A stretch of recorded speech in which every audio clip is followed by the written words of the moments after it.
क्या आपका बच्चा भी मुंह खोल करके सोता है, साथ में नाक से घड़-घड़ की आवाज़ आती है? और अगर ये कंडीशन लंबे समय से बनी हुई है तो वो कई बार कान दर्द की भी कंप्लेन करता है, सर्दी खांसी उसे ईजिली हो जाती है। जी हाँ, आज हम इसी मुद्दे में बात करेंगे। नमस्ते, आई am doctor Akriti Singh, practising in Jabalpur, MR4 road, Vijaynagar, Narmada health care centre. तो आज हम बात करते हैं कि बच्चे मुंह खोल करके क्यों सोते हैं और उनके नाक से जो घड़घड़ की आवाज़ आती है क्यों आ रही है, सर्दी खांसी जल्दी क्यों हो जाता है। दूसरा हम बात करेंगे इसके पीछे क्या कारण हो सकते हैं। हम इनके कारण का डिस्कस करेंगे, साथ में हम इसे डायग्नोस कैसे करेंगे, इसके लिए हमें क्या इन्वेस्टिगेशंस कराने हैं, कैसे डायग्नोस करेंगे कि बच्चे को क्या प्रॉब्लम है। इसका एलोपैथी में ट्रीटमेंट देखेंगे और हम इसे होम्योपैथिक ट्रीटमेंट भी देखेंगे, आपस में कोरिलेट करेंगे। तो हम बात कर रहे हैं किस मुद्दे में कि बच्चा मुंह खोल करके क्यों सो रहा है, उसके नाक से घड़घड़ की आवाज़ क्यों आ रही है जिसे हम स्नोरिंग बोलते हैं, सर्दी खांसी इसलिए बार बार क्यों हो रहा है। इसके मुख्य कारण 4 हो सकते हैं, जिसमें से पहला कारण है एडेनॉइड हाइपरट्रॉफी। तो एडेनॉइड हाइपरट्रॉफी क्या होता है? नाक के पिछले हिस्से में टिश्यू की ग्रोथ होती है टॉन्सिल लाइक, जिसे हम एडेनॉइड टॉन्सिलर हाइपरट्रॉफी भी कहते हैं। ये ग्रोथ बच्चे की जन्म के साथ ही होती है। जब बच्चा जन्म लेता है उस समय उसके नाक के पिछले हिस्से में टिश्यू की ग्रोथ रहती है टॉन्सिल लाइक, जिसे हम एडेनॉइड बोलते हैं।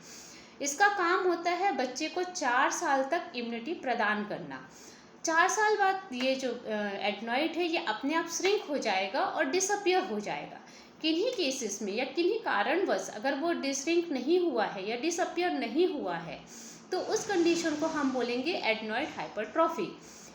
जब एडेनॉइड हाइपरट्रॉफी की कंडीशन होगी तो उस कंडीशन में बच्चे को ये चारों पांचों सिम्टम्स आएंगे। बच्चा मुंह खोल करके सोएगा, नाक से घड़घड़ की आवाज़ आएगी, सर्दी खांसी इजली हो जाएगा, कई बार कान दर्द में कंप्लेन करेगा और डेंटल स्ट्रक्चर उबड़ खबड़ हो जाए।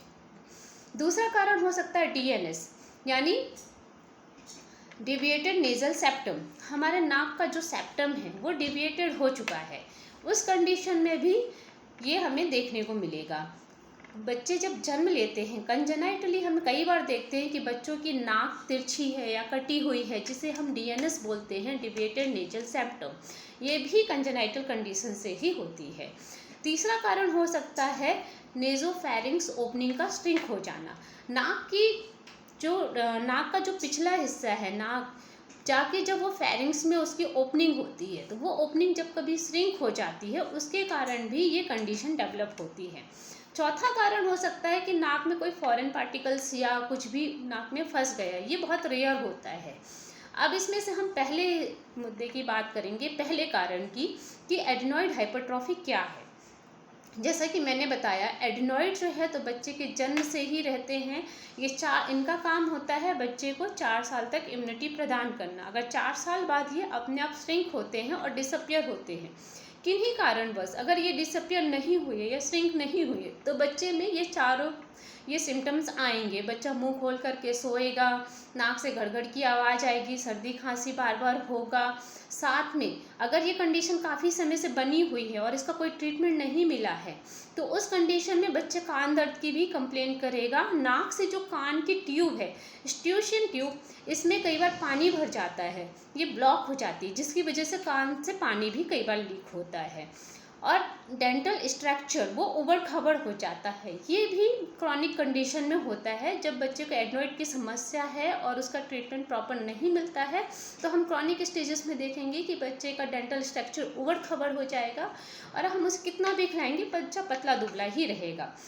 अब हम बात करते हैं कि ये समस्या जब बच्चे को हो रही है तो हम इसे डायग्नोस कैसे करेंगे कि बच्चे को एडेनॉइड है। तो इसको डायग्नोस करने के लिए भी हम बच्चे का एक्सरे करवाते हैं, सिम्टम्स को रिलेट करते हैं और ये जब सारी चीज़ें हमें एक्सरे में दिखता है एडेनॉइड और साथ में ये सिम्टम्स भी बच्चे में मिलते हैं तो हम डायग्नोस करते हैं कि बच्चे को एडेनॉइड हाइपरट्रॉफी है या एडेनॉइड है। अब हम ट्रीटमेंट की बात करते हैं तो एलोपैथी में इसका ट्रीटमेंट, बच्चा 4 साल तक तो एडेनॉइड रहते हैं और 4 साल बाद डिसअपियर होते हैं। तो बच्चे की उम्र अगर 7 से 8 साल की है और उस बीच बच्चे को समस्या हो रही है तो उस कंडीशन में हम कंजर्वेटिव ट्रीटमेंट देंगे, यानी कि हम 4 साल तक कंजर्वेटिव ट्रीटमेंट करते हैं एलोपैथी में। इन केस हम इस 4 सालों में ट्रीटमेंट नहीं करवा पाए किन्हीं कारण से, और ये क्रॉनिक स्टेज डेवलप हो गई, उस कंडीशन में सिर्फ सर्जरी ही इसका एकमात्र रास्ता रहता है एलोपैथी में। इसमें हम सर्जरी क्या करवाते हैं, एंडोस्कोपिक टॉन्सिलेक्टोमी करवाते हैं। यानी सर्जरी का नाम है एंडोस्कोपिक टॉन्सिलेक्टोमी। ये एलोपैथी में ट्रीटमेंट है। अगर हम इसको होम्योपैथी से कोरिलेट करें तो होम्योपैथी में जी हाँ कंप्लीट एडिनॉइड क्योर होता है विदाउट एनी सर्जरी। केवल मेडिसिन से एडिनॉइड पूरी तरह से क्योर होता है होम्योपैथी में। हालांकि होम्योपैथी में इंडिविजुअलाइजेशन काफ़ी इम्पॉर्टेंट है, बट फिर भी हमने कुछ मेडिसिन कवर की हैं जो कि इस एडिनॉइड में हमें काफ़ी हेल्पफुल रहेगा।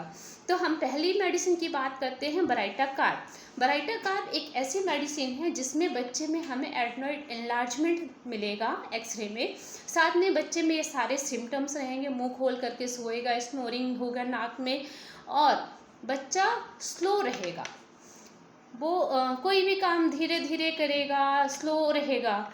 दूसरी मेडिसिन की बात करें तो कैलकेरिया कार्ब। कैलकेरिया कार्ब में बच्चे को हम देखेंगे कि वो उसको पसीना बहुत ज़्यादा आएगा, एक्सेसिव स्वेटिंग होगी, साथ में सर्दी खांसी जल्दी हो जाएगी, और डेंटल स्ट्रक्चर भी उबड़ खबड़ हो सकता है।